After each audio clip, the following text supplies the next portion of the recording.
Hey there, I'm Kevin. And I'm Jamie, and we're your co-hosts for Two Clicks in a Pod. Join us as we explore our missed times, stories, and memories due to divorce and a 1,000-mile separation. I can't wait. You ready to get into it, Kev? I am. Hey, Jamie, you think they're going to swear? Oh, yeah. Consider yourselves warned.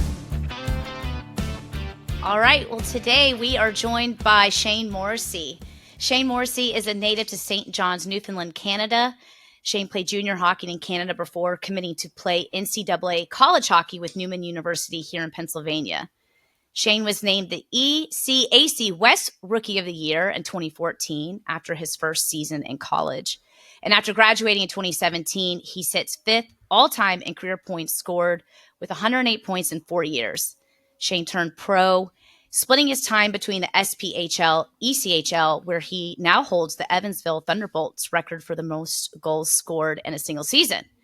He brings a wealth of coaching experience, coaching to begin with for 10 years in the extreme hockey programs in Canada. Shayne is currently the director of operations and coach for the 1494 Hockey Club, as well as a director for the Philadelphia Little Flyers youth program. Welcome, Shayne. Thank you, guys. Thanks for having me on. Shayne is referred to in my life, Dad, as Coach Shayne, because whenever I talk about him, everyone always asks, Coach or Hockey Shayne or Brother Shayne. So I always have to say it's Hockey Shayne. And it's picked up that even Mom now will be like, well, Hockey Shayne. Is Hockey Shayne going to be here today? That's what she'll say, Shayne, if we're at like tournaments. Is Hockey Shayne going to be here? So that's great. I love that it carried through to everyone in my life. Yeah. I'm just excited he knows how to hang out the hood of Evansville. Man, that's amazing. Yeah. That usually ranks in the top 10 most unsafe places to be. I enjoyed it. I had fun there. I mean, it was definitely different than what I was used to. More of a basketball city than a hockey city, I would say. But the fans were great. The coaching staff was good. The Purple Aces. That's where we played. My dad went to school there. Actually, I lived on the campus when I was about 2 years old. Oh, really? Yeah. So I was born in Evansville, Indiana. Yeah, the Ford Center where we played was also the basketball court as well too. So we shared the arena with the Aces, and no, I was there for a good bit. We had some fun times, and the city was good. They treated us well, and the coaching staff, the organization was good. I liked it. I would have liked there were some changes there that led to me moving on my last year, but I would have liked to stay for sure. I enjoyed it. I was comfortable there, and the fans and the teammates and everything were good. But yeah, no, Awesome. It wasn't too bad. Yeah, I tell you, I love going back there. I'm not sure why, but I do. That little casino down there on the river, that's always a highlight of my return trips. But it's across the street from the rink. Yeah. Dad, when was the last time you were there? 2000 and just a few years ago. I met Don and I went up there to Miranda Lambert concert there at the Ford Arena. There, I think it's called the Ford Arena. Yep. Yep, that's what it is. Yeah. That was maybe nice 2019, place. I think it was. Yeah. And it was just cold and nasty, and we got to the show. Cody Johnson actually was the opening act. She took on the headliner, and then it's a cousin of mine that lives in Paducah. And then I remember we went and saw the movie The Gentleman, Matthew McConaughey, The Gentleman movie, Saturday afternoon in a cold, rainy day before hitting the casino at Saturday night. Yeah. There you go. That would have been the year I was playing there, I think. 2018, 2019 season. Oh, 2017, 2018 was my first year. Going on there. Yeah. I love going to minor league hockey. It was great. It was too big of an arena for what we got for fans, I'll tell you that. But it was a nice year. We were treated really well. But yeah, that would have been the year I was there, 2018, 2019 season. That was my second season there. Mm-hmm. Fun times. That's amazing. Well, at least it wasn't like a huge adjustment in terms of like the weather in Indiana coming from where you're from in Newfoundland. So I want to hear a little bit of the backstory from you, growing up there, and just obviously you and I have talked about this, that while hockey feels big to us, and especially to me as someone growing up in Florida, hockey feels like a big thing up here in Pennsylvania, but you've told me many times, you're like, this isn't really that big of a hockey market. And I'm just always shocked because, to me it is, but obviously you come from like the land of hockey. So yeah, what was it like growing up there, and how did you get started playing? And all of that? Yeah, well, no, I lived we're on an island off the east coast of Canada, so I live probably like 20 minutes from the farthest point east in all of North America that you can go. So we're out there, we're isolated for sure, but hockey is a major thing for us there. And my dad started coaching at a young age, his early 20s. So when I was born at the rink pretty much, and I was kind of dragged around all the games, and I was at the rink, and then just kind of got involved in it right away. It's kind of inevitable that it was going to happen, I think. And just about being there and being around with my dad, and there's a hockey rink on every corner, just about, and there's probably, someone asked me this the other day at the rink. It was like, how many rinks are there within like a 20-minute span of like where I live? And there's probably like, if you factor in the rinks that have two in the same building, you're looking at around like probably 8 or 9 rinks in like a 20-minute span of each other. Wow. So it's definitely, there's a lot of hockey going on. Each one of them have their own team, and they're, everybody plays for their town. It's a little different than it is here in our area. And, you play where you live and you represent your city, and it's fun. I mean, there's tons of kids playing hockey, and whether and there's still multiple levels, you have your AAA kids and your lower level, then you have your in-house and your beginners and stuff. But yeah, it's definitely, it's a hockey market for sure. It's a unique place to live. More kind of like a European feel, I would say, for like an Ireland type. That's where we get a little bit of our accent and our landscape, and our lifestyle is pretty similar in that sense. So it's a totally different place. I know it's a part of Canada, but it's a different place to be for sure. It's a cool place to visit. I recommend it. Obviously, I'm biased, but if you ever get a chance. How often do you get back home then? Because your parents are still there, correct? Yeah. I'm the only one that's not out of my extended family. Between like my parents, I have a younger sister who's a year younger than me. Between my cousins, aunts, uncles, everybody, I'm the only one that's not there. Yeah, I'm the only one that left. Hockey kind of got me out of there, and I ended up staying away. But I try and go home a couple times a year. Between Grace, my wife, and I, we usually alternate because she's from Florida, so we usually do Thanksgiving and Christmas. So we'll alternate with each family every year. And then in the summertime, we'll visit. We just opened up a Canadian branch of our Fort County Force Hockey Club. So we're starting to expand a little bit, and we're doing a couple camps and stuff. So that'll give me a little bit, not that I need an excuse, but it'll give me to do one extra trip every year to go home. But we usually do a summer vacation there, and then once during the holiday season. So around 2 or 3 times a year, we'll get to go, which is nice. And then my parents will come visit a little bit here and there too, which is good. Yeah. I've got a question on the landscape. I like the way you term that, the landscape. How many rinks are within the landscape? Within that landscape, how many pubs are in 20 minutes? So I live alongside of where we are. Our downtown area is known for George Street, which is it has the most bars per square foot of any street in North America. There you go. Really? Man, Yes. They host. awesome. It is a great time. I knew there had to be beer on that. There you go. Yep, it's great. We have a ton of Irish pubs, like your typical Irish drinking music and your Irish folk songs, things like that are a huge part of our heritage. And a lot of those little pubs are down there. It's the biggest little street in North America, they say all the time, and they host a festival every year. It's 7 days, 7 nights long, and you go for a full week. Yeah, and they block off the street. There's a stage there, so there's a headliner of a concert every night. It's such a fun time. Oh, we totally I recommend it. You need to. There you go. I mean, I don't know that I could survive 7 days anymore, but I could do a couple. We do Thursday, Saturday, Tuesday. Perfect. Sold. I like the breakup. That's usually my Thursday's the first night, and then Tuesday would be the last one. It's like the going out days in college. You go back to that Tuesday, Thursday, Saturdays. That's what we did. That's usually the nights. Those are the busiest nights. Saturday night is always a Newfoundland night, so it's an Irish. They call it kitchen party night. So it's always our Irish drinking songs and all the Irish folk tunes, and that's usually the most fun we have. So you don't have any need to go to Dublin. It sounds like. No, it's pretty. A lot of people have told me, and it's not a far flight to Dublin either from St. John's. We're pretty close, actually. So yeah. It's pretty quick to get over there. Is to Dublin, so that's a good second. I would love to go. Honestly, I've been wanting to go. A lot of people said it's very similar. Yeah, I did not know this at all, Dad. Did you know there was like the Irish heritage coming out of there? No, I did not. I was surprised to know that. So I mean, we could spend a whole episode talking about that. My mind pretty is obvious blown. I had no idea. We might have to move away from hockey. You think so? I've never caught the accent really. Yeah, I mean to me, I just hear. I thought a leprechaun was going to jump off his shoulder over there. There you go. Yeah, and mine's not too bad anymore. My parents will give me crap every once in a while because I've lost it or I've gotten away from it. definitely not as strong as, like Jill and Ryan. Mm-hmm. There's son that comes and plays with us sometimes. Yep. She's probably one of my favorite people to talk to in the world because her accent is amazing. It's great. It's totally different. It's a different dialect for sure. Yeah. Grace will tell you that in the first little bit in college when we met, it was tough for her to pick up on a couple of things, especially on the phone calls when I was at home in the summertime. Usually it'll come out a little bit more if I'm at home with everybody. Yeah. If I'm talking to people there, or maybe if we were, at the George Street Festival and we had a couple drinks, then maybe it would come out a little more than too. Of course. But what number pub he was on? Exactly. Right. I'm just making my way around.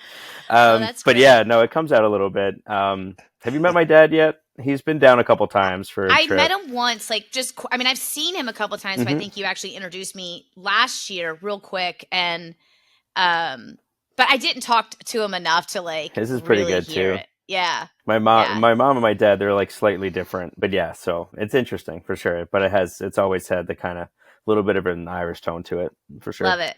Well, I speaking of your dad, I am curious. You mentioned that he coached.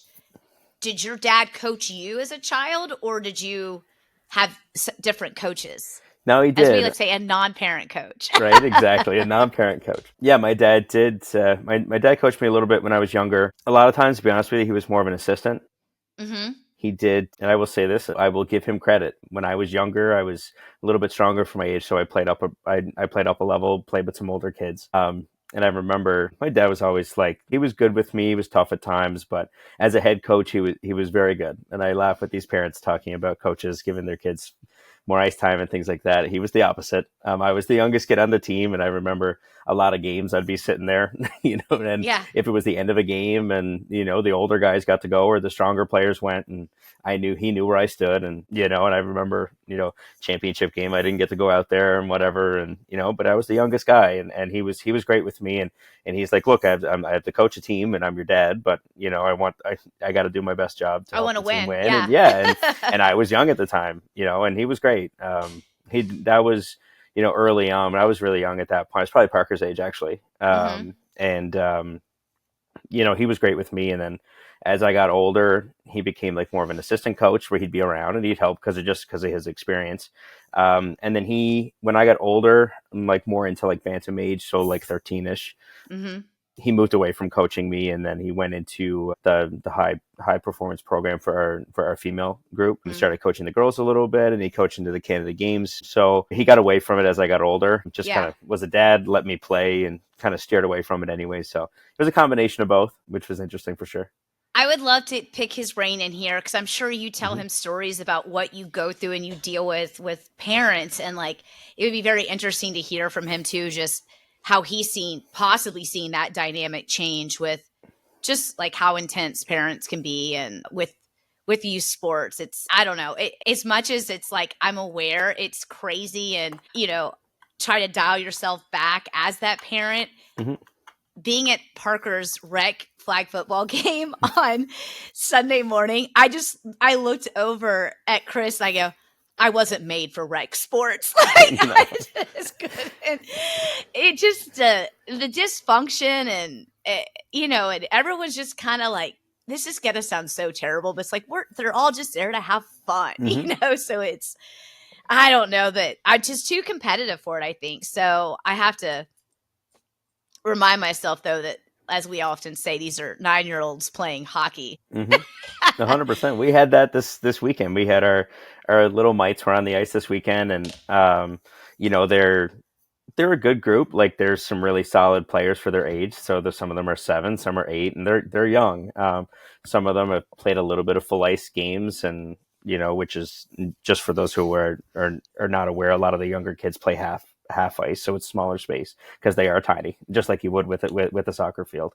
But for us, we played a real game, and it's a big jump for them. But we had a ton of fun, and some of the kids are just they're on the bench and they're asking every question, but what hockey is, and the music is playing and everybody's cheering, and the kids are having fun, and it's a different atmosphere for sure. But we had a blast this weekend with them, and if you approach it the right way and you look at it, like I said, then it really puts it into perspective for you that they're 7 and 8-year-old kids, and they're just there.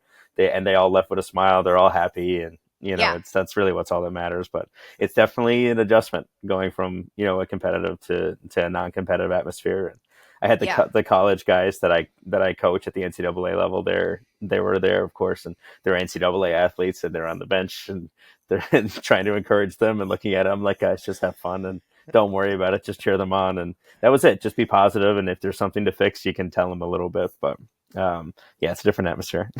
Yeah.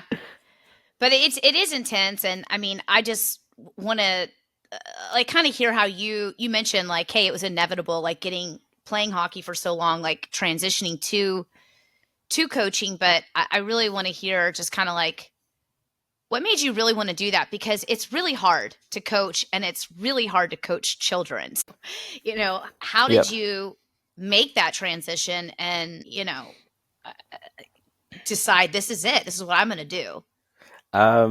It came to me pretty early. I know I've been around my dad, obviously. One of the good things I will say is I've seen the highs and lows of being a coach by living with my dad and seeing through it. I've been through the highs of seeing all the kids that, have all said positive things and have all come back to see him, and how much, people love being around him. And I remember being with my dad at the rink as being a kid, and my dad chatting with everybody and me waiting an extra hour for him to finish talking to all the parents and everybody to get home. I remember just going to our pro team we had in town and walking around the rink and him stopping and seeing everybody. And I've been through all that, and I've seen it. And I've also been through the tough times of, being in the backseat of a car with a parent that's following my dad around town because he's upset and he's waiting to find him in a dark alley somewhere, and, and being scared, it's crazy. I remember it clear as day. I might've been Parker's age. Maybe you're probably not even somewhere around in that range. And we were driving home from a game, and I guess a parent wasn't happy with something. I don't know. And my dad was like just driving randomly around town. I'm like, Dad, what are you doing? He's like, so-and-so's dad is following me. I'm like, why? He's God. like, he's not happy with me. Something, I don't know. He said something happened and he's not happy with me. I'm trying to let him cool down, but he won't let me go.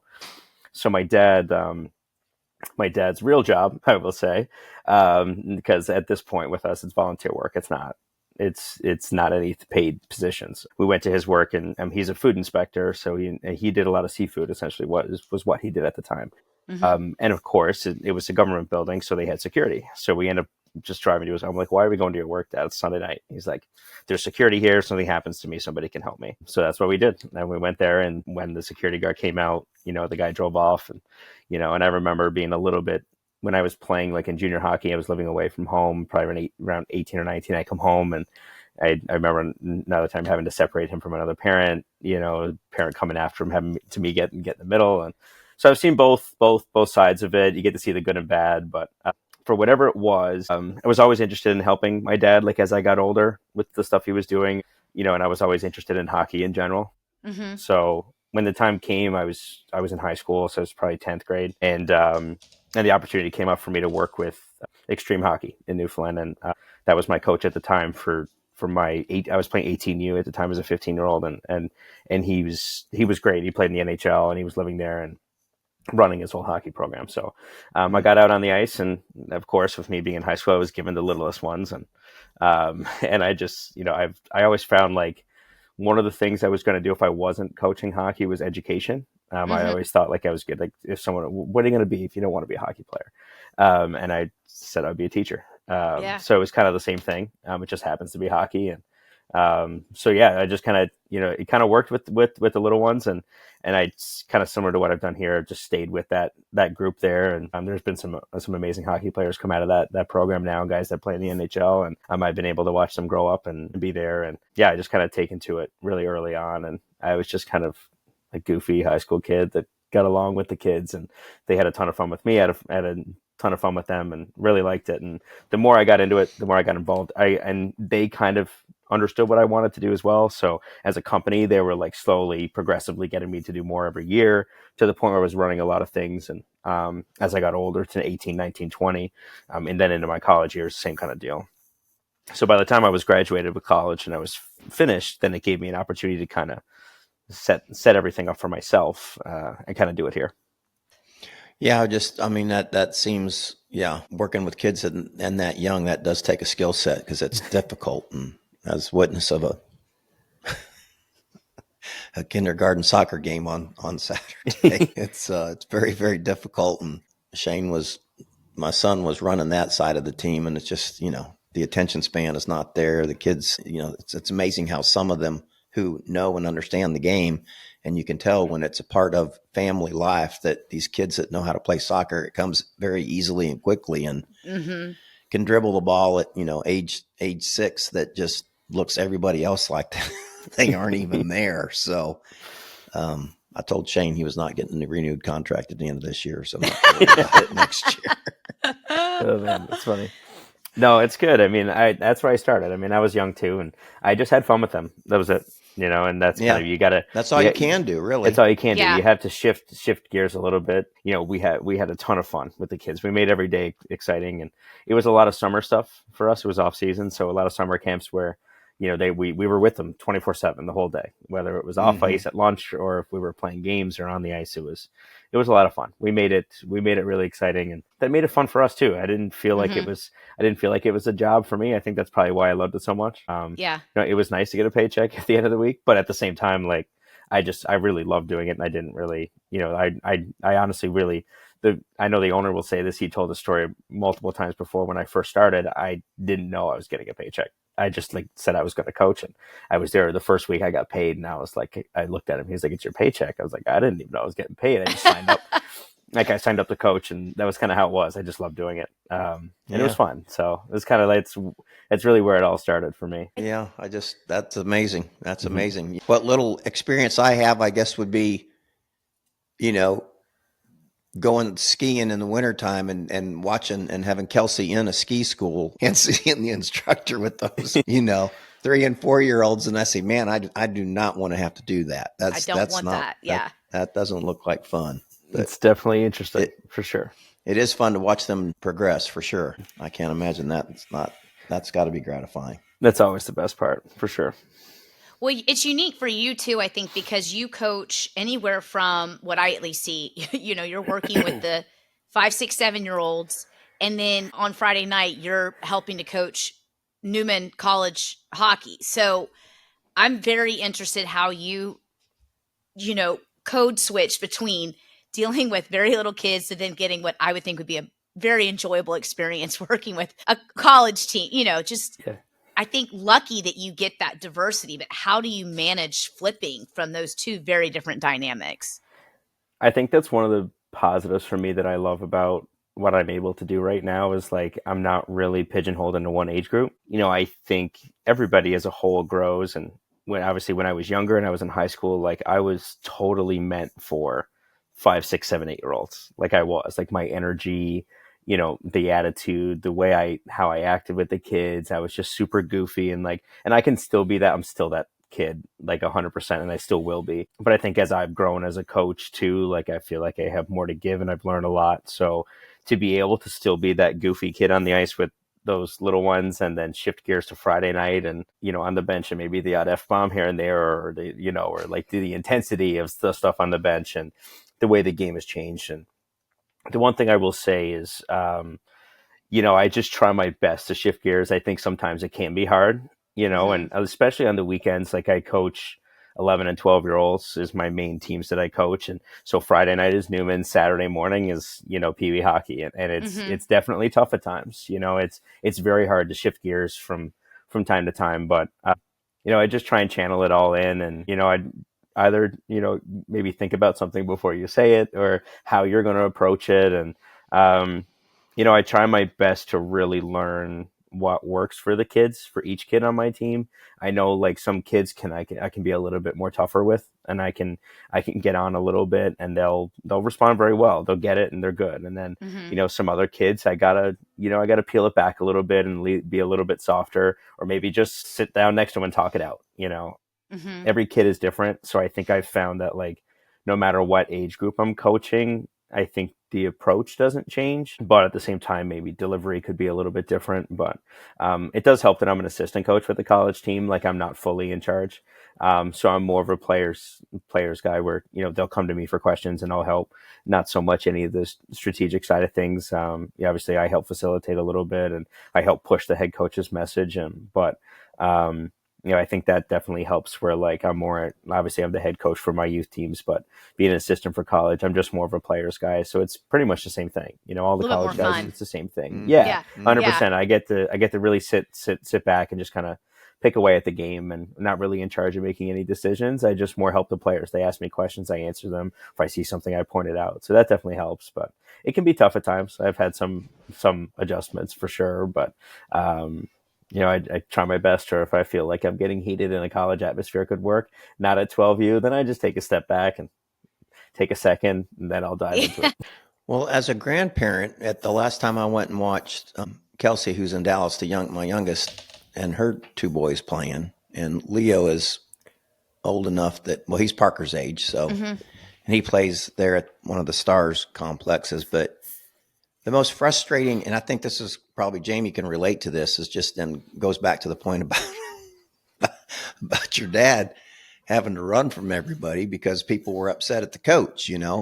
Me sitting behind the glass and watching these youngsters not have the ability to jump over the boards and get on the ice, but have to go in and out that door.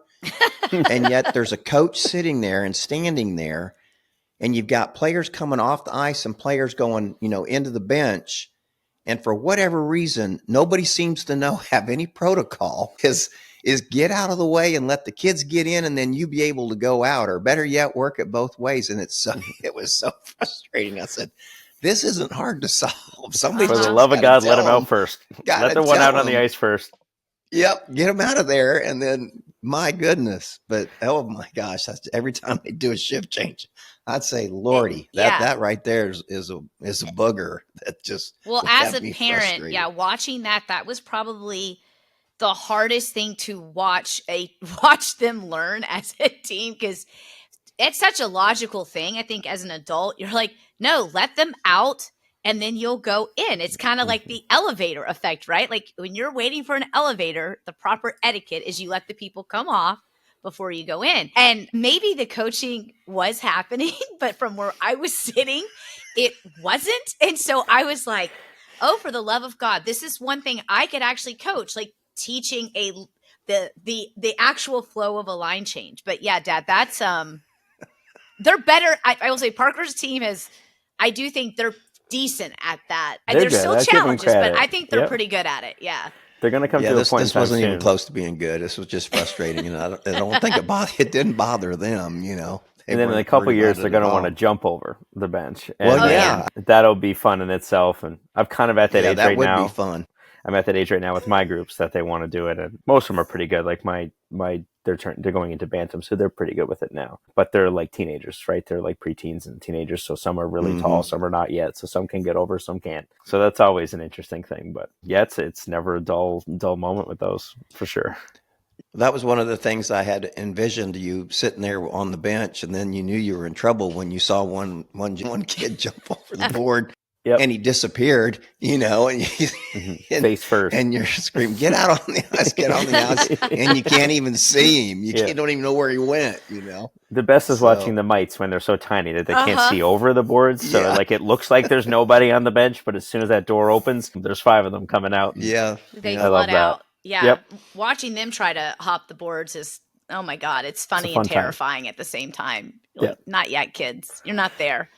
We'll get there. Mm.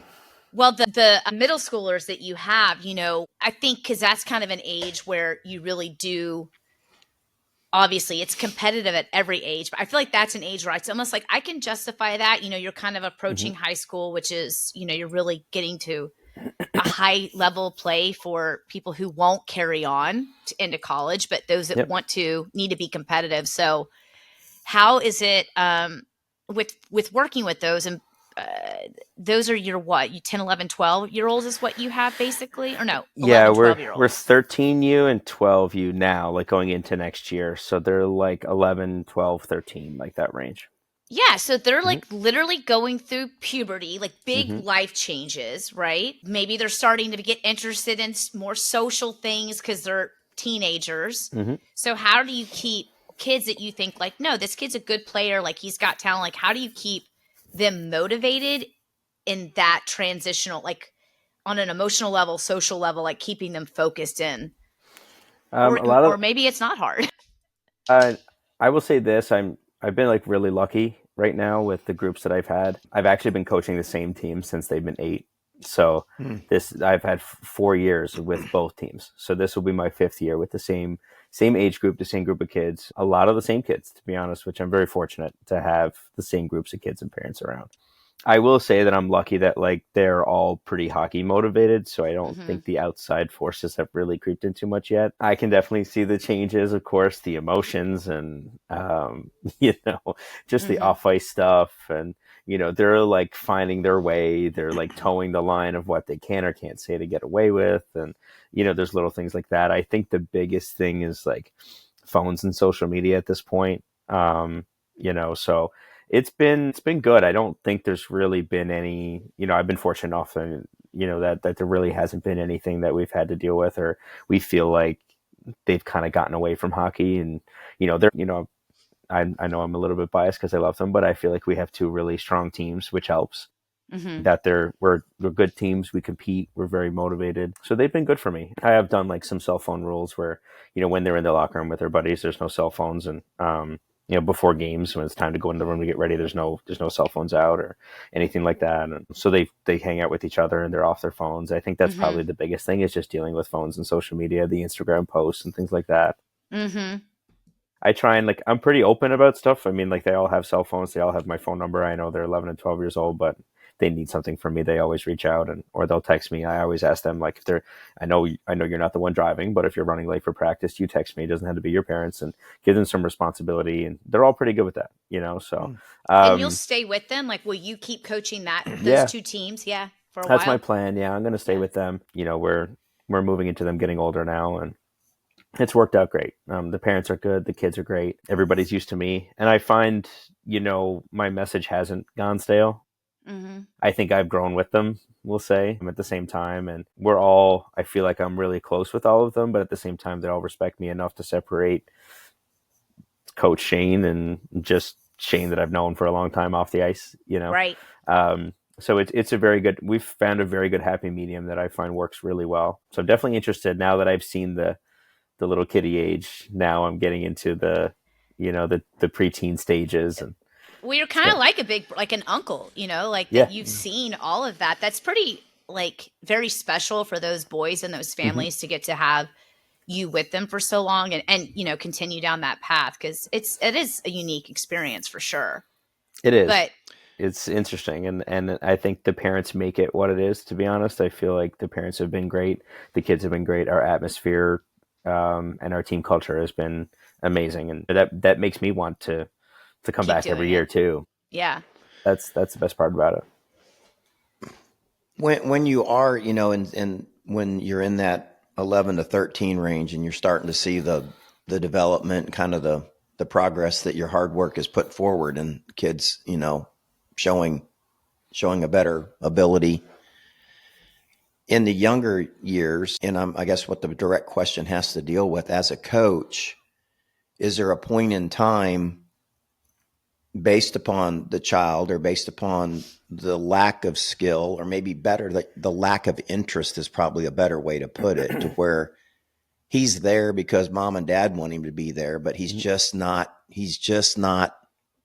doesn't care. He's not hockey intelligent or have any desire to be.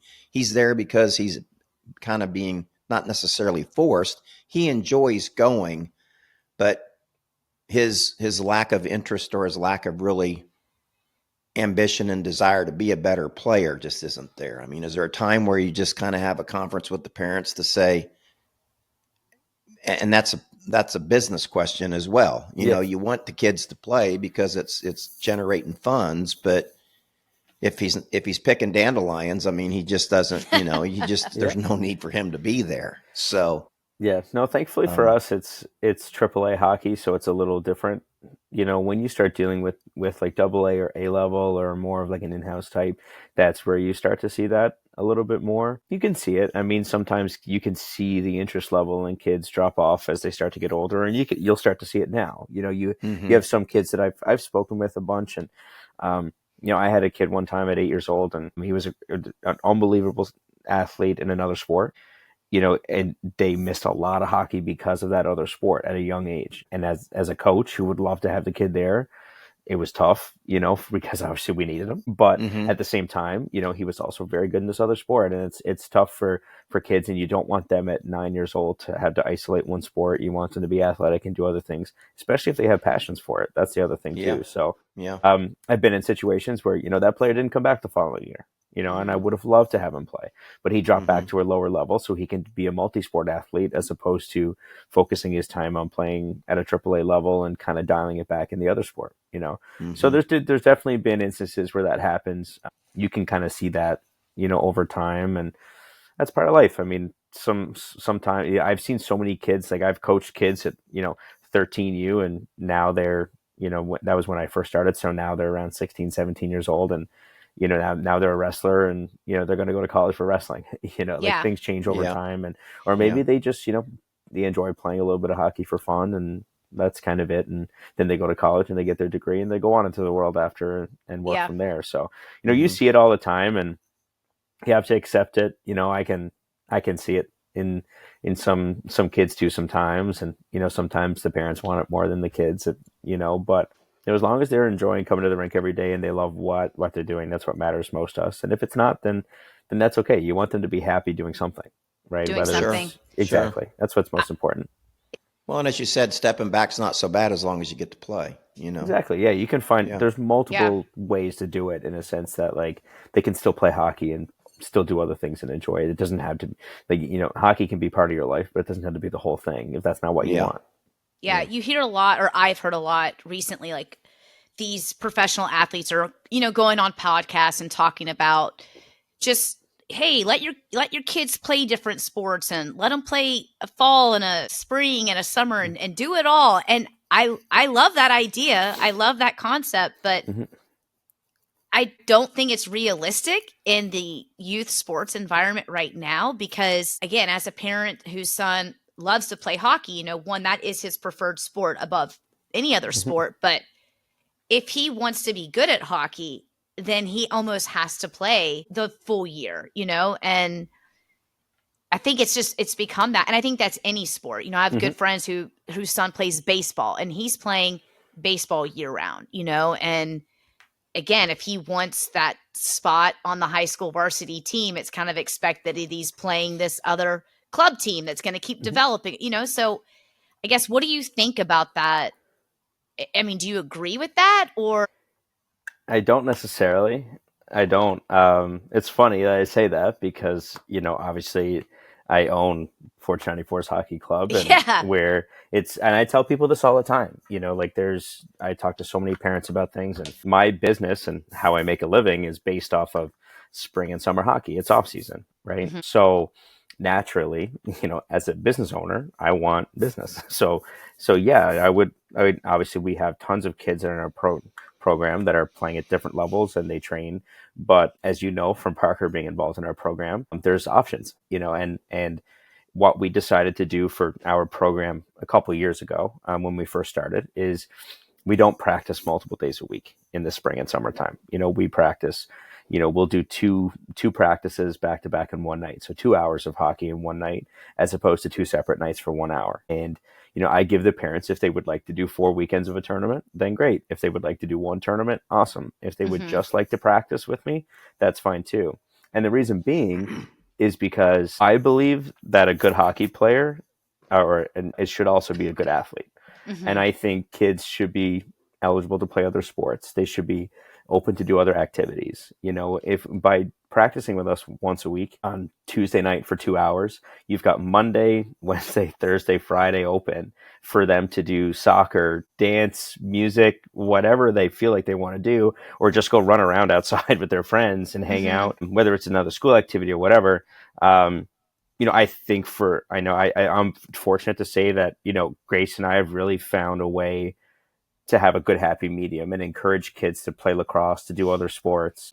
I love playing other sports with the kids at summer camp and just the kids being athletes, and you talk to a lot of other professional hockey players, talk to pro hockey coaches, you look at a lot of the NHL teams when they do development camp for their rookies, they do a lot of football, a lot of soccer. They play other sports and do other activities with them because they want to see if their players are good athletes. Mm-hmm. And it would be hypocritical if I said you had to play hockey all year round. I think, because I played hockey all year round. Yes. I did my summer camps. I did my spring training, did a couple tournaments here and there, but I played volleyball. I played basketball I played basketball right up until my sophomore year of high school. I played soccer. I was fortunate enough to go to prep school for hockey, and I played soccer. I played on the soccer team as well. And I played volleyball, and like there was a little bit of everything, and for me, I think that was really helps. They also need a break every once in a while from hockey too, myself included as a coach, But I think I agree in a sense that, if Parker loves hockey and that's his number one sport and he wants to play hockey in the spring and summer, then of course, but our program is structured in a way for parents to not feel like I'm telling them they have to play hockey all summer, all spring. Yeah. We do one summer camp in July, one in August. And I know people do, we're not the only, you'll do other stuff with other programs and other coaches and things like that. But, for us, we make sure that we're structured in a way that it's not overload, because we do feel like the kid should do something else, like his rec flag football or, whatever they play, that's great for him to be able to do that. And I think that's always been my philosophy. Parents come to me all the time. They're like, I feel like he's been off the ice for a week and I feel like he lost it. I'm like, first of all, he didn't lose it. He didn't lose it. It'll come back in like 10 minutes. Like, you'll be fine. But, you can take a break and you can understand. And even during the season, we have parents that come to us and are like, I just don't think we should have like an off weekend. I'm like, we definitely should, everybody. Like, Oh my God. I love the off weekends. I whenever parents are like, well, like people will ask me like, well, how many games is that? How many games have we had? How many games are we getting? What did Shayne say? How many games? I'm like, I don't know. It's going to be a lot. Like I think some people are hyper about, literally like how many hours of ice time are they getting? And I mean, to me, I don't focus on that. Like, I feel like we put so much time in, like when you're like, we could pick up an extra tournament. I'm like, we're good. Yeah. I don't need to go anywhere. I'm happy. I'll take the weekend to mow the grass and not be stressed out about how I'm going to fit that in. There's a very fine line between what you want for your kids. And like you said, like there's so many kids that hockey's their main sport, and parents come to me like, what do I do? Like, he only likes playing hockey. I said, totally fine then. You put him in hockey and that's fine. But take an off day, tell him to go outside, hang out with his friends, take him to the park, whatever you want to do. It doesn't have to be an organized sport. It can just be anything. Take him for a run, for a walk. They can do a little workout or just do something, Yeah. Or if they sit at home and play an hour of video games, you know what I mean? Like not a ton of time is screen time is great either, obviously, but like just something different, because they will get tired. They will get burnt out. They'll get frustrated. And, everybody needs a break, no matter what you're doing in life. That's why there's vacation time for a reason, right? So it's tough. It's definitely a hard thing. And I think parents are so worried about, like, every parent of youth sports in general, I think just has FOMO over everything, right? They see someone else, little Johnny is skating here and oh my God, I feel like I should do that. If you really feel like, go give it a try, fine, but you don't have to, or we got to go to this tournament. Like, this team went to this tournament and it was like amazing, one thing for us, and I've been pretty open about it. One of our teams, like, there's a really good hockey tournament in Canada over Thanksgiving, American Thanksgiving. And I've told our families, like, we'll never go. And if that makes you decide not to play here, that's fine. It's one weekend of hockey. There's so many good hockey tournaments, and that you can go to. And there's other tournaments in Canada. There's a hockey tournament in Canada every weekend, But for us, my wife and I don't get to see our family. We don't live close to our families, and so that's our time to go visit. And maybe we could adjust one year, to help. But at the end of the day, like, it's also Thanksgiving. Just relax with your family and enjoy too. And, and then the following weekend, we're right back into it. We go to another tournament. So it's a fine line. And I feel like as a program, we found a really good happy medium where we don't overload people, and they still get to play with us. And it works from a business standpoint because we have tons of kids and we're excited about it. But I also feel like we're able to give the kids an opportunity to do something else, which I think is most important. They got to be well-rounded for sure. Well, tell Dad, because he does, I don't know how much he knows about, your club, but you obviously started out, coming out of playing professionally, started coaching. Tell me what 1494 hockey is, and when did you, I'm pretty sure you told me you started this in COVID. We did. or like right before, right? So I guess 2 steps. One, what is it? Mm-hmm. And how did you really get that started? So one of the things that nobody knows, which we've kept pretty quiet, but it used to actually just be 14 hockey. That was Okay. the original name of the company. That was the first year we ever tried anything. It was the year before COVID. We had 2 small summer camps at Iceworks here in Philly, and we had about 20 kids in each one. It was like super small. And at the time, Grace was still playing pro hockey, but she was also looking at doing some form of medical degree. But I knew that hockey was my thing. That's what I was going to do. And real So quick, we- just Grace is your now wife. Yes. Yeah. Yes. Grace is my wife. Yeah, she would have been my fiance at the time. Mm-hmm. And so I had started this whole thing, and obviously she was with me, and she was helping with the 2 camps as we got going along with it. And Grace was still relatively new to coaching at the time. I kind of dragged her into the coaching, and it was an opportunity for us to hang out in college, and I was doing clinics and stuff. So we did it together, but I was kind of spearheading everything because it was what I wanted to do, and she was kind of still playing pro hockey, but looking at when she retired, doing some form of med degree. And for the summer camps, and we did one in Canada, in Ottawa, where I played junior hockey as well. And everybody had asked, like, why isn't Grace in this thing? and we didn't really think too much of it. And at the time, Grace was kind of like, we didn't really think a whole lot of it. And then after the 3 camps were finished and we got down to the summer, we looked at each other and we were like, it has to be 1494 hockey. And she was like, I want to do this more. Like, she enjoyed it and it was great. I think us as a group, as a duo was really working, and people wanted that. Mm-hmm. We had a lot of girls that were coming into the program to be with Grace. And then when we realized that Grace was going to be more involved in everything from the business side, we changed the name to 1494 hockey, which my jersey number I wore when I was playing was 14, and Grace's was 94. So that was kind of how we came up with the name. It's very simple and nothing crazy. It's not a year, or at least I know it's a year, but I don't know if anything happened that year. It's not 1492. No. Right. I was going to say 1492. Yeah, which everybody says to us too. But yeah, so we made it 1494. But at the time, nobody had known anything about us, other than the 20 to 30 kids that did our summer camp that year. We went back to play our pro seasons. Grace and I both played, and then COVID had hit, which shut down both of our years. So all my plans had gone out the window. We were done for any summer camp of a year or 2 and getting the business growing and adding more kids. But I took the time of sitting at home doing nothing. And Grace was also working at an orthopedic clinic at the time while she was playing.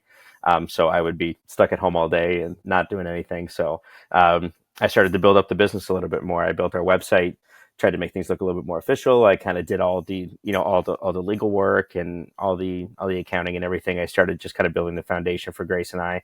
Mm-hmm. And then we got a call from the rink in Aston, and they said, "Hey, we're about to put out, some ice time." And I'm very fortunate that, I've grown close to Stefan, the president of the rink. And he was like, "Are you willing to give it a shot?" Like, in the middle of COVID with everything going on. And I said, "Look, let's go for it. Like, it's fine." So I quickly finished the website. I had the posters done.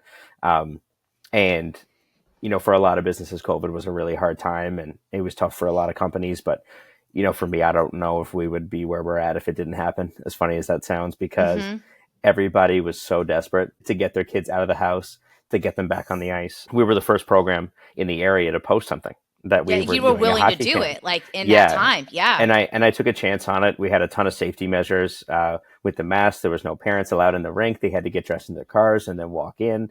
So there was a ton of things that we had to do, but we took a chance on it. And then our first camp that we did over a weekend, like, it was like a Saturday, Sunday, sold out in 24 hours. We had like 85 kids. Wow. And then, so I called the rink back. I'm like, "Hey, just give me a couple more slots. Let's see if I can make this thing work." Mm-hmm. And then we had another group sold out in 48 hours. So we had probably about 100 kids total, like, right off the bat. None of them knew myself. None of them knew Grace. Obviously, thankfully I had the website done so they could do a little bit of research before they showed up. Yeah. But they didn't really care. They just wanted their kids out of the rink and on the ice. And we did a ton of stuff with the kids on the ice. Thankfully, the kids had a good time because the parents weren't in there. They weren't able to watch. So they solely relied on their kids for if they wanted to do another one. Okay. Yeah. And that was kind of the crazy part, is we really appealed to the kids. We had a couple of parents trying to sneak in to watch here and there that we had to kick out. But, we really made it work. We did 3 of those over that summer for COVID, and it was great. And then everything just kind of taken off and blown Just up from snowballed. there. Yeah. And then more people, you know how it goes. You talk to your friends and they get their kid involved. And then the following season, we started building our teams. Oh, We so it was started a from year the ground later. up. Okay. Yeah. Yeah. Just a year later, I was like, okay, we'll try and do a couple teams. We just did 2, the 2 birth years that I started with. And it was one team. It was just 2 teams. That was it. And then we did a couple tournaments with them. And we did a couple girls teams as well, just very small, and kind of taken off pretty quickly from there. And then we just kind of started to grow everything. And so now we're coming up on our 5th year. So it's still pretty young. But at the same time, it's grown so much that it feels like forever at this point. That it does feel like it's longer than that, because you say 5 years, but you're running now 2017, so those are the 7-8-year-olds, and you're going all the way up now to your 12s, right? You're 12, so that's pretty crazy. Like, you've picked up every year, and some years you've got multiple teams for multiple age levels because you have so many kids and so much talent. It really is impressive that it has only been 5 years, actually. Yeah, it's pretty crazy. I think the biggest thing for me, which I'm thankful of, and I was very cautious in how I wanted to build it, to not overdo it where I felt overwhelmed. So I started with that 2012 birth year, and I had a 2013 group that was kind of small, and started with them. And the following year added a 2014. So we added from the bottoms. I never really tried to overreach or overshoot for anything. Every year I would just add another year. And now eventually we're getting to where we have a group, but Grace and I, as business owners, were able to kind of grow with the program as well. So I'm more understanding of the administrative side and how to manage putting everything together and dealing with the teams. As our company has grown, now we have more coaches that we can rely on to do other things for us. So it kind of worked out that we started small, and I'm glad we did it that way, but it has kind of grown. And being able to grow it from the bottom up has been great, because every year we have a new group of kids coming in that hopefully can stay with us for 5 years, like the 2012s have done with us, So yeah, no, it's been kind of crazy to think about. It feels like a lot longer, but if you look at it, just being able to add through it, it's been very good. Yeah. And I guess, like, the difference when people ask me, like, well, I don't, to kind of explain how it works, I said the only way I know how to explain spring hockey to you is that from, like, think about when we were kids, meaning my age. I'm like, it's like the all-star team. Like, it's not regular season. There's opportunities to continue playing hockey through the spring, but it's typically all travel. You're not staying necessarily in your region. You're going to a bigger geography, and you're playing against usually, like, kind of the best of the best, like the kids who want to be playing hockey year round because either they just really love it or they're actually pretty good at it. It's kind of how I explain it to people. Would you 100%. Agree with that? Yeah, I would. I think the cool part about what we do is it's off season, so there's no rules of like who can play with who, or you don't have to play where you live or anything like that. And like I said, some parents will just do one tournament. So, like you've talked about earlier, like there's friends from Newfoundland where I'm from, and there's a bunch of kids that, we have now in our program that get to they'll travel to Boston for a tournament with us. And, so all of our kids get to meet players from different levels. And I haven't done the math yet, but we do every year. I always add up how many different youth organizations are involved in our program and how many different U.S. states, Canadian provinces. We're going to have 3 different Canadian provinces between Quebec, Ontario, and Newfoundland now that of kids that will be involved in our program. And we're just about all over the U.S. of kids that are joining us. And it's awesome. And I think the best part about it that I love to see is all these kids coming together from different places, and they all live in different areas, but they get together. We'll have our training camp every year that all the kids get to meet at our rink first before they go anywhere. So they're all well aware of each other, and they make friends, and they'll have friends for life, and that they never really thought they would have met. And they're all from different states and different backgrounds and cultures, and they all come together and they get to wear black and yellow, and they have a ton of fun on the road, and the parents enjoy each other. And that's really what it's all about. I don't think you could ask, I don't think you could ask some kids maybe, but for the most part, like you can ask my 2012s that have been with me now for 4 years going on year 5, like how was the Boston tournament in that first year you went, and they would probably be able to tell you we lost in the quarterfinals, which was a huge deal for them. And we played the number one team in the country, and we got smoked. But, other than that, they wouldn't be able to tell you who we played, what score of the game it was. But I guarantee you they will tell you about the mini sticks in the hotel and the team dinner where this kid did something funny. And that's really what it's all about. And don't get me wrong, like, yes, we're teaching them hockey, and, they get to learn a lot from these hockey tournaments, and the kids have grown so much. And, I'm thankful for that. And, when you're at the rink, it's time to work and it's time to learn. And we've won some tournaments, and, we've lost some tournaments and all that. But at the end of the day, like, these kids' experiences that they get from meeting new kids and meeting new families, and Jamie, as with other parents, and getting to meet other parents, and hanging out at the hotels. And it's so much fun. And that's really what we found very early on was going to be super special, for sure. Yeah. Yeah. And I think it's just, I was telling Dad when he and I recorded last time, filling him in, like, we survived, tryout season, and just how stressful that was. And it is. And it's nice to hear, like, to sit down and talk with you like this, to hear you talk about, seeing it through those eyes of the kids, because for whatever reason, and you could probably have a psychologist on in this group, and it would be a great conversation about why are parents determined to, like, live through these children, and ultimately what it is about these kids meeting other children and forming relationships and learning how to be emotionally, socially capable human beings that I think kids get through sports. Like, I do think sports are important. I think being on a team is a really important thing, to learn how to work with other people. But I guess I'm segueing long-winded into that question of just, like, has it always been this way with parents, or do you feel like it's getting worse? And you're still young, and it's like, maybe ask me that 20 years from now, but is it like, is it worse? Is it getting worse? Like, why do you think parents get so invested? I mean, it is like an emotional, physical thing with some people, and including myself. Yeah, I think everybody's guilty of it. Like, as a coach, I am too, and, like, you're investing, the crazy part about being a coach is you coach these little humans, right? that are like 9 and 10 years old, and I say this all the time because I'm probably right. Like, Grace, I don't have any kids yet, but, like, these parents and that are so living through their kids, and they get wound up over every little thing that happens, in the game, or they make a mistake, or, they fumble a pass, or, they miss the net when they shoot. Right.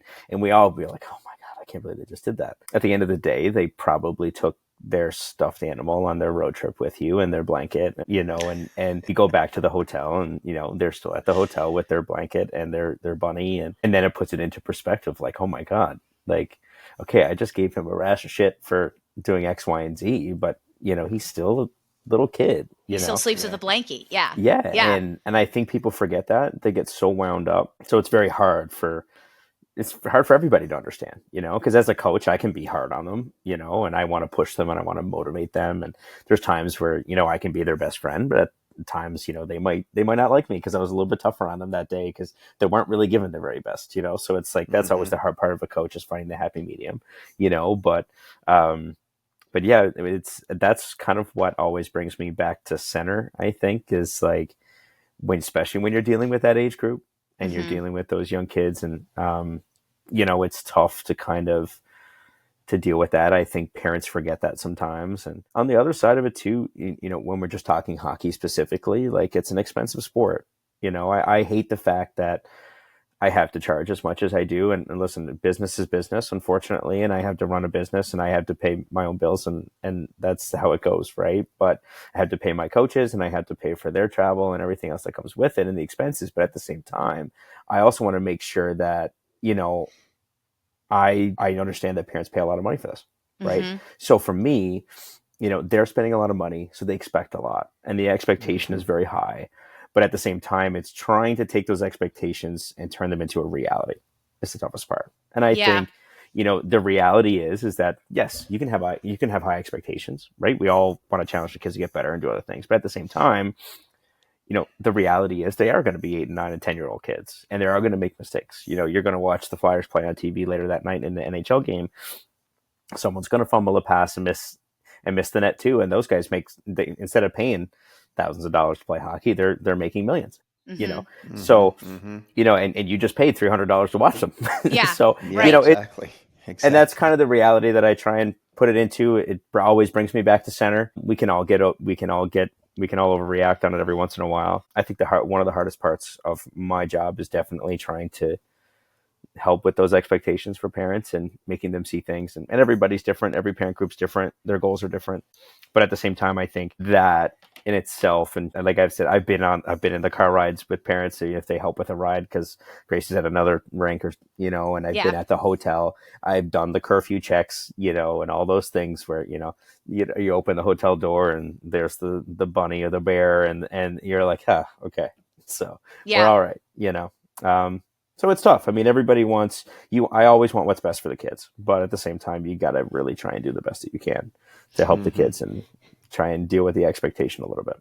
Well, and I'll say this a lot, like, because Chris will say, well, if he's like, he'll be frustrated, like if Parker isn't playing a good game, and he gets so upset, or he's getting so upset, and he's like, well, we spend so much money to do this and all this time. And I just look at him and I'm like, all true. But like we actively made that choice. That is not Parker's fault. That is our fault. Like we sign Parker signs the contract, but like we're signing the contract. Yep. We own that contract, and so I try to that's where I try to bring it back down to when you're getting frustrated. It's kind of like, hey, he's here to play because he likes playing hockey and he likes hanging out with these kids. Mm-hmm. We made the choice for him to play on a team that travels as much as it does or costs what it costs. Like there's other options out there, and that's just the reality. So, and I think that, and yes, 100%. Like I get that all the time. He pays so much money for this. I just don't know why he's not doing X, Y, and Z yet. It doesn't make sense. Sure, but you have to look at it this way: like you're paying money for what, right? Like, okay, yes, you're paying money to be coached by myself, by Grace, by our other college hockey players that we have, or the pro guys that coach, and people with tons of hockey experience are going to be on the ice with your kid, and we will do everything possible to motivate them, to teach them, so they grow, right? And I've seen so much growth in so many players in our program, and that's the best part about what we do.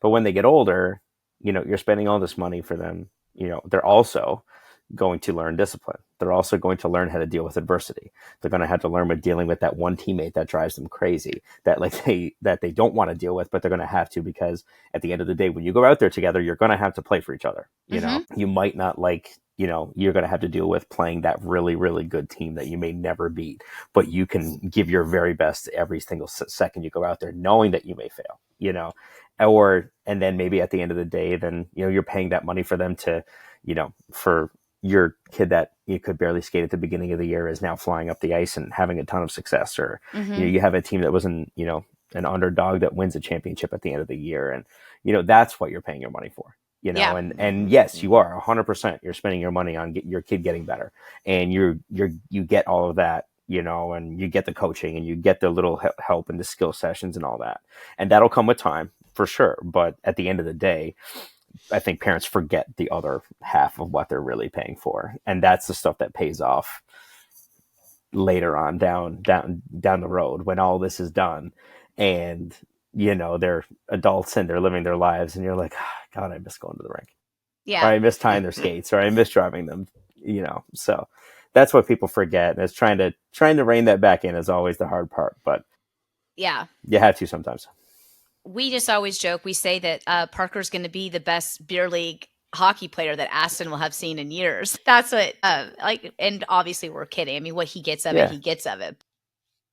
I always say, you go into it, you know what you're doing, and it is more than just how successful is he literally, and does he make it to the next step. But again, like I said, being on a team, learning from others, like you said, learning how to deal with adversity. And I love your comment about there's going to be the kid on the team that you don't really like. And how do you deal with that? Because there's people I work with that I don't necessarily really like, but I can't not treat them with respect and not be professional and help them if they need help. And those are all great life lessons for sure. 100%. And listen, who's to say, I know the percentages are low of playing pro hockey, right? But I mean, I did it. Grace did. It's tougher as a female to play too. Like it's possible. Parents tell me all the time, oh, oh, my kid's definitely not making the NHL. I'm like, I don't know.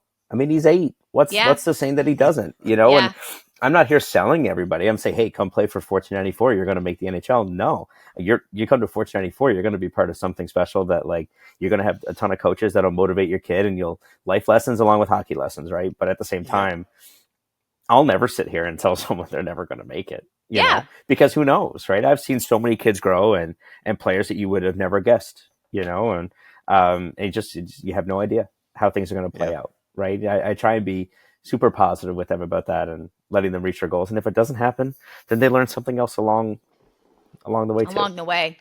Mm-hmm.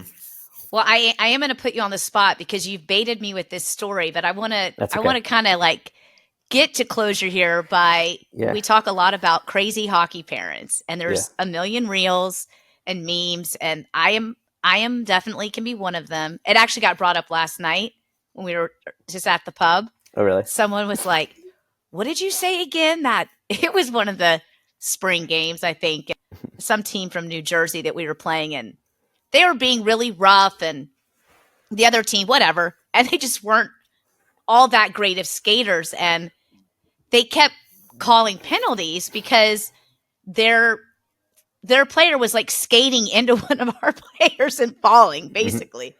So I finally just like had enough, and I just screamed at the ref. I was like, it's not a penalty if the kid can't skate. And everyone was just like, oh my God, we cannot believe you just said that. Because it was obvious who I was talking about. Because the kid like ran into it right there.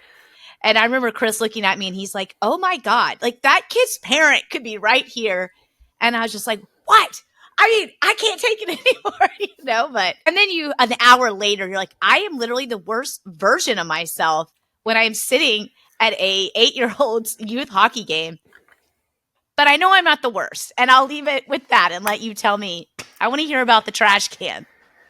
Oh boy. Okay. All right. I gotta feel so bad. He might kill me if he ever sees this, but I'll say this anyways, especially with dealing with my dad, and, I, like I said to you before, I have seen as a kid the crazy hockey parents. I've seen it. And as a kid, you always see it. I mean, you see the dads in the stands screaming, you see the fights in the stands, and you see all the videos, right? You had a coach attack a referee the other day in a New Jersey A-level game, right? Like just went straight into the locker room.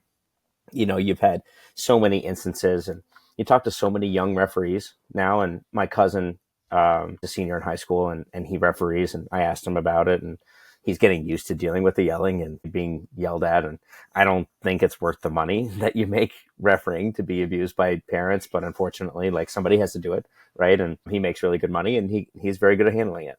Mm-hmm. But, and I've been good. Like as a coach, I try to talk to a lot of referees, like about just their experiences and stuff to see. And I really try and take a deep breath before you want to say something and things like that. Even as a coach, you catch yourself sometimes. And hockey's a fast-paced game, even for little ones. Mm-hmm. And there's body contact, there's things happening, and sometimes you don't have that official that's not really paying attention to the game, or maybe you get that teenager that's like super nervous and they just don't know what to do or say, and their hand goes like this as opposed to like just straight up, and or they'll go like this and wave it off, and I've seen a bunch of those, and everybody's seen them at this point, but they're nervous and they're inexperienced and they're learning just like your kid. And I think that's the hard part, is people can't separate that because they get so crazy. But yeah, I've seen it with my dad and all that. We did have a time in the spring tournament where a parent wasn't overly happy with a situation, got upset. He threw a trash can, and it's I guess you could say it's funny now because it's 2 years later, and and it's done and over with, and and of course, like he there's supplemental discipline from and USA Hockey usually steps in with a lot of stuff, and they've been very good with handling like dealing with officials and things like that, and everybody has their moments. I've seen parents walk out onto the ice, to go after an official, or, parents screaming and fights in the stands with each other. But yeah, I know the parent is still with me. I love it. and listen, here's the thing, he's been great. I mean, you know, he plays for me this year on my team, and the kid's a great kid. The parents are good, but you just get, you know, it's funny. You watch the video and you're like, oh my God, you know, Yeah. And it was tough because I was on the bench at the time and I saw it happen. And of course, all the kids, everybody in the rink saw it, obviously. And it's tough, but I mean, he was good about it, you know, like he ended up, you know, not being able to watch for a bit, you know, and he kind of had some supplemental discipline from it, but you know, he wasn't able to watch his kid, and that's a hard thing, you know. Everybody loves watching a kid play, like, so I think, you know, but we did a couple trips, and after that had happened, we did a couple trips, and you know, I can say that he's been great, Yeah. you know, and you know, you learn from it, the emotions get the best of you. You know, like that was one that probably stands out the most, I think, because you're just filled with emotions, and that happens. You know? I mean, I can say, like, I could see that being done by several people, and to me, it's like, it's been so much worse what you hear and see. I mean, like literally physical fights. Like, to me, it's like, yeah, you throw something because it was sitting there next to you. I can see that. The fighting is pretty wild when you see the moms attacking each other.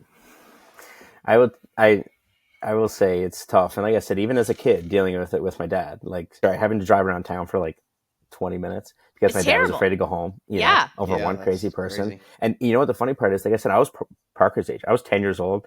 Like, I'm 33 now. I still remember that. Yeah. You know, like some of those things don't leave you, you know. I will tell you a funny story that I was, like, just from a coaching experience. I was coaching a game one time in New Jersey, and we had a girl that was refereeing. She was a teenager, and there was another boy that was refereeing who was a teenager as well. And our kids were good. Like, we played another good team. Like, we were two good AAA teams. Mm-hmm.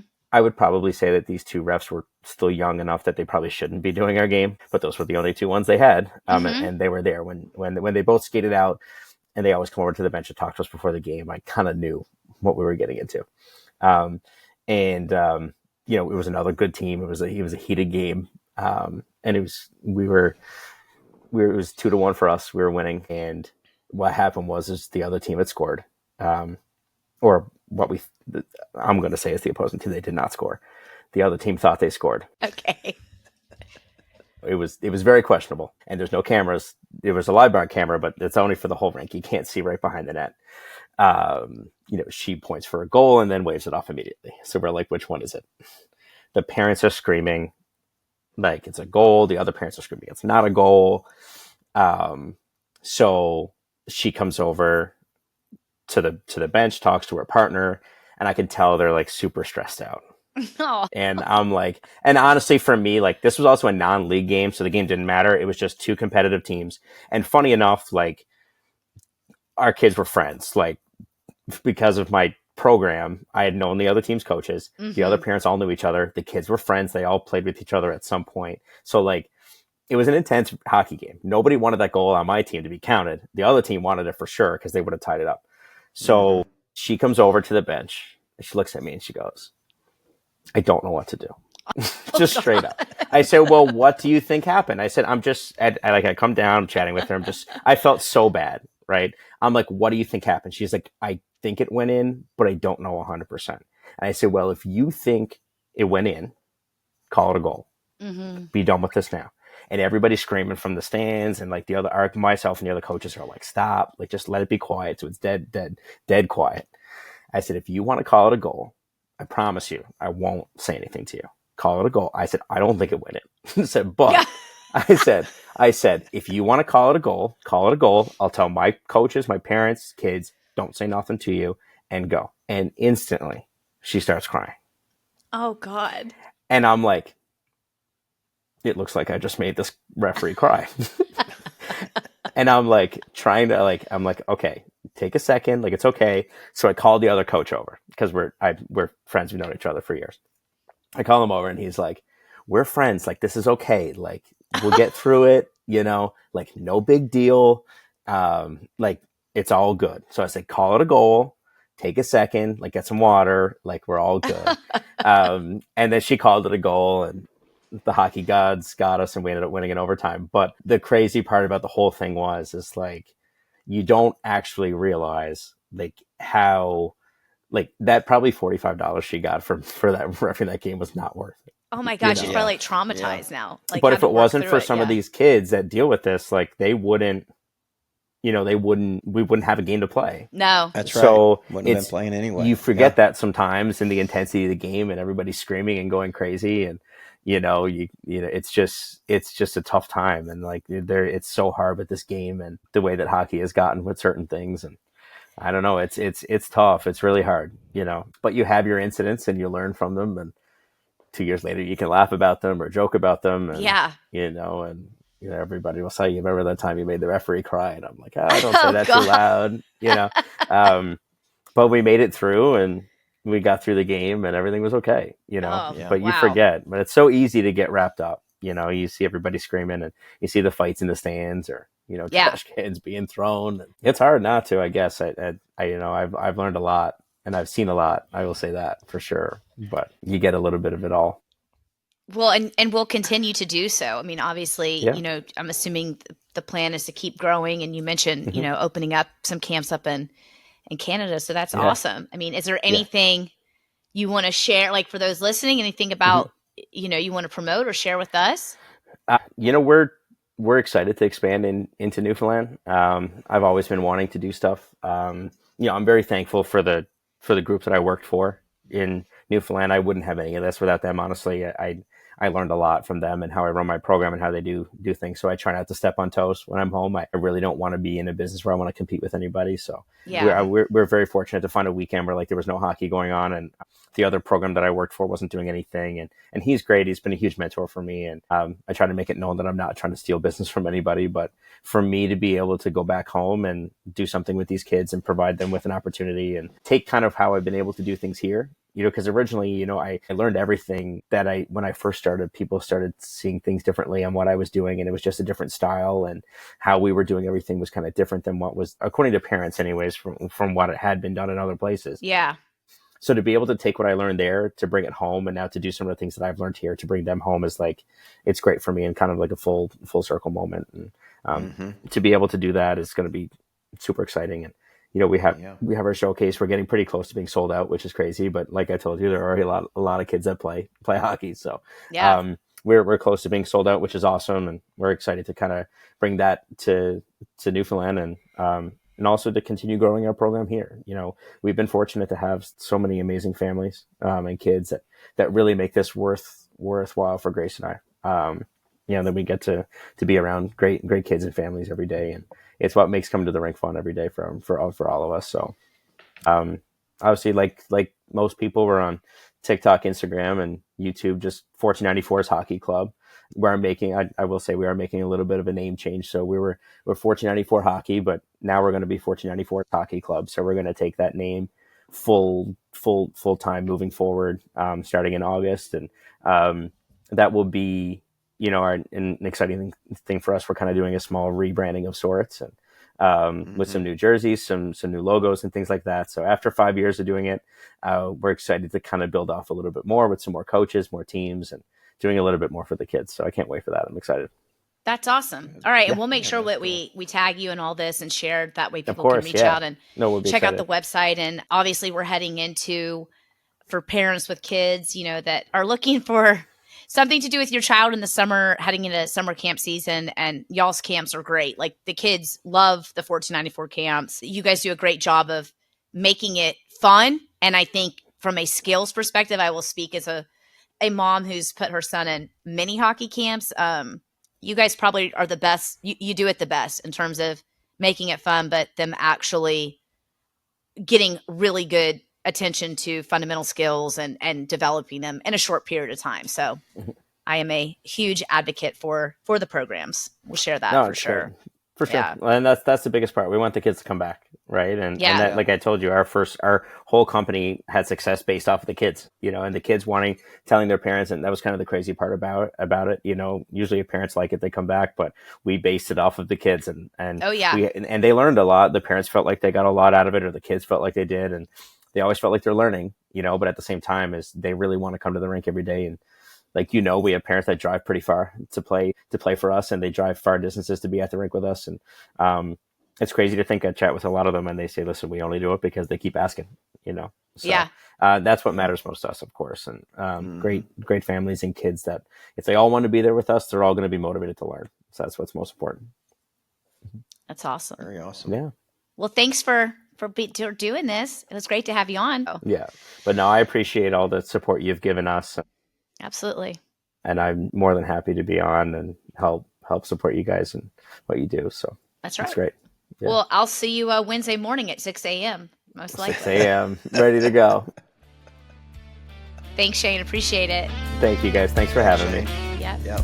Thank you for tuning in today. With so many podcasts out there, we are grateful you chose to spend your time with us. And we'd love to hear from you. So send us your questions, comments, and feedback to info@twoclicksinapod.com, and we might feature your message in a future episode. Also, don't forget to follow us on social and head over to our YouTube channel where you can watch the full episode live and in living color. You can find us at 2 Clicks in a Pod. That's 2, as in the number, clicks in a pod. Well, James, until next time, love you. Love you too, Daddy.